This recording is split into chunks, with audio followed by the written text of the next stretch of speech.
3 weeks. That's how long I was stuck on NavMesh, colliders, layers, and AI systems that refuse to agree with each other. And honestly, that's nothing compared to what happened after I finished the game. But then I watched strangers play it, and they were genuinely scared. And that's when it clicked.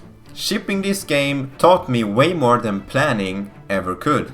If you don't know what Echoes of Steel is my first Steam horror game. You're trapped in an abandoned factory and you have to survive long enough to complete rituals and then escape. But the funny part is, I don't even play horror games. Like, at all. I'm not the kind of person who sits down and grinds Resident Evil or whatever it is people do. So why did I make a horror game? Because I kept hearing the same thing from other game dev creators.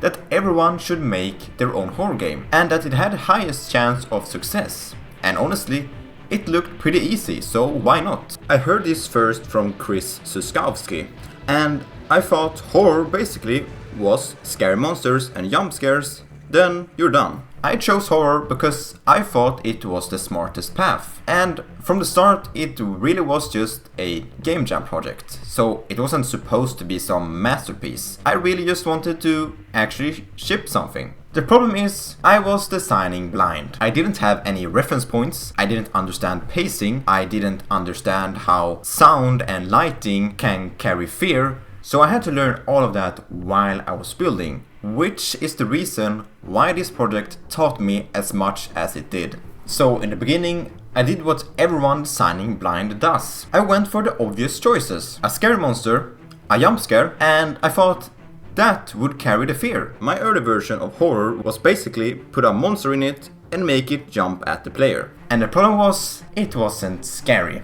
It was just a game where a little bit scary monster pops up every now and then. Horror is actually the anticipation. The first big lesson, distant sounds matter more than the loud ones. If you hear something far away, your brain starts building the monster for you. Second, darkness matters a lot more than I thought. If the player can see everything, there's nothing to fear. Darkness creates questions. And also, static lights kill fear. If the lighting never changes, the world feels safe, more like a showroom. But when the lights flicker or fade or just barely keep up, now the environment feels more alive. That's when Echoes of Steel really started changing. I started working with the atmosphere. That means sound, darkness, pacing, and the environment doing the actual work. And that worked until I hit a part that made me quit almost the entire game. Because when you need an AI that moves through the world, apparently it can stop the entire project. For almost 3 weeks I was fighting the navigation with a NavMesh, floor colliders and layers, the AI systems for the monsters, and nothing really lined up. This is the kind of stuff that doesn't really feel like game dev.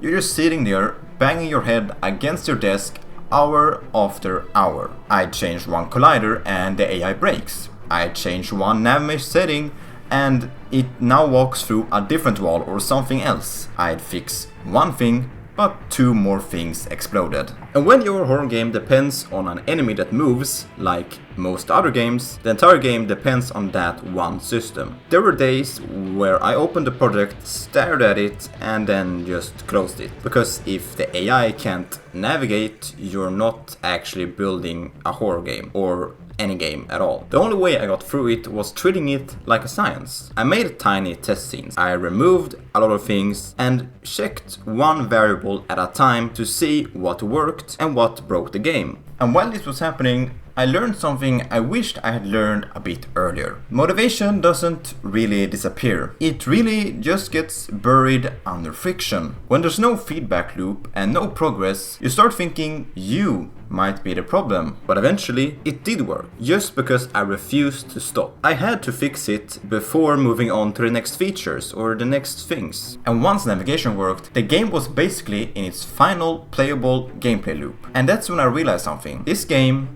might actually be scary. Now, when navigation was finally working, I did a thing I should have done way earlier. I let someone else actually play the game. We were at this local tech hub, and the plan was really simple. I had invited one friend to come and playtest my game. just for some quick feedback so that someone plays the game that hasn't been developing it for several months already, and then back to development. But then something happened I never really expected to happen. Other people around us saw the game and they wanted to try too. I had played this game 100 times. I was basically numb to it. I knew every scare, every sound, and every single thing that waited around the corner. But they weren't numb. They didn't know what was around every corner. I wasn't scared anymore, but watching other people get scared reminded me what the game actually was. And it validated everything. The atmosphere worked, the sound worked, and the darkness worked. So after that, I thought I was basically at the finish line. And then I discovered the real final boss: marketing. I was like, okay, the game finally works. People are scared. I thought I was basically done. And then marketing started and I realized I wasn't done at all. Because building the game felt warm and nice. Because you get feedback and you see progress. Marketing was quite the opposite. It felt like shouting into space. I didn't know what to do.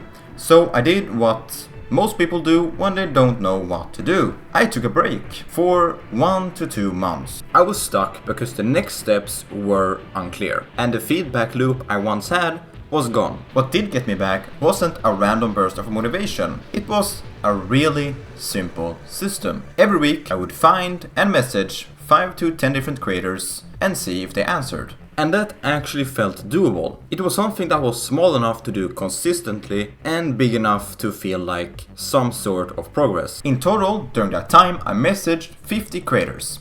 And guess how many responses I got? 0 responses. And that's the part people don't talk about. Marketing wasn't exactly complicated. It was hard because it was emotionally cold. You do work and you just get silence back. If I could go back, I wouldn't wait till the end to start with the marketing. I would treat it as a part of development, like a parallel system, instead of having it be this giant scary face. Even with all that silence from marketing, the launch still taught me a ton. Financially, it made like $100. So no, this wasn't a business win. But it did cover the costs. It was a shipping win. So if you're me 2 years ago trying to ship your first game, here are a few things I'd do differently. And these things aren't be more disciplined.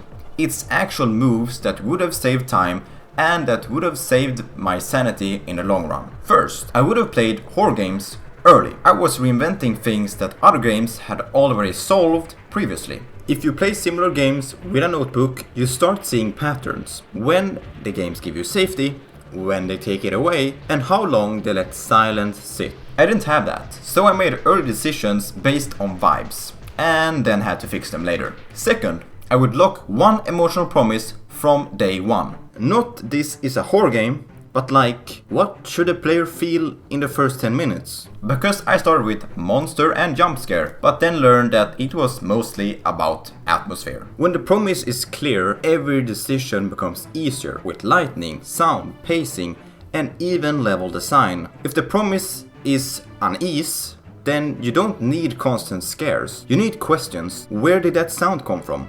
What is in the darkness? Third, build debug tools from the get-go, because every hour I didn't spend building debug tools cost me about 5 hours later. When I was stuck on the nav mesh or late game bug fixing, half the pain was just reproducing the issues. If I could just instantly teleport, spawn items or skip steps and force AI states, I would have saved days. And the best part is, debug tools are never wasted. They make playtesting faster, they make balancing faster, they make fixing faster. Everything gets faster with debug tools. Fourth, I'd invest in assets earlier, because that makes the vision a lot clearer from the start. When your world looks like the final world earlier, you stop guessing. You can plan rooms, you can plan lighting, you can plan mood, and you avoid rebuilding the same scene 3 times. I was making a horror game and trying to imagine the atmosphere with grey colored boxes. That's a lot harder than it needs to be. Fifth, marketing alongside the development. Because my biggest mistake